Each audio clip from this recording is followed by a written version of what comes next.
ఈ రాజకీయాలు మాత్రం అంటే చాలామంది మంచి వాళ్ళు కూడా సేవ చేద్దామా లేకపోతే ఊరిని బాగు చేద్దామా మంచి ఆలోచన విధానం ఉన్నవాళ్ళు అంటే అభివృద్ధికి చేయాలి అనే ఒక ఆకాంక్ష ఉన్న వాళ్ళ ఆస్పిరెంట్స్ కూడా చాలా వరకు వెనకాల వెళ్ళిపోవడానికి కారణం ఏంటంటే ఎలక్షన్స్ బాగా కాస్ట్లీ అయిపోయాయి.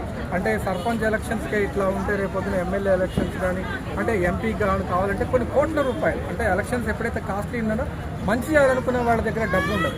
ఎవరైతే మళ్ళీ వీళ్ళ దగ్గర ఎక్కడైతే డబ్బు ఉంటాయో డబ్బులు ఉండే వాళ్ళ దగ్గర ఏంటంటే మళ్ళీ ఖర్చు పెడతా వాళ్ళే గెలుస్తున్నారు, వాళ్ళే అవినీతికి పాల్పడుతున్నారు. దీనివల్ల ఏంటంటే ఇదంతా కంప్లీట్ ఒక చైన్ సిస్టమ్ అయిపోయింది. కంప్లీట్గా దీన్ని బ్రేక్ చేస్తే తప్ప రాజకీయాలు మారాలి, ముందు ఊర్లు ఇవన్నీ మారాలంటే ఖచ్చితంగా మార్పు రావాల్సింది. అది ప్రజల్లో కూడా మార్పు రావాలి. ఎవరిచ్చినా డబ్బులు మాకొద్దు, మాకు అవసరం లేదు ఎవరైనా అంటే ఇప్పుడు మనం ఎప్పటి నుంచో మనం చూస్తూ ఉన్నాం. అంటే ఒకప్పుడు మనము ఓటుకి ఇచ్చే డబ్బులు రోజుకి లెక్కేస్తే 10 పైసలు పావలాన వస్తుంది.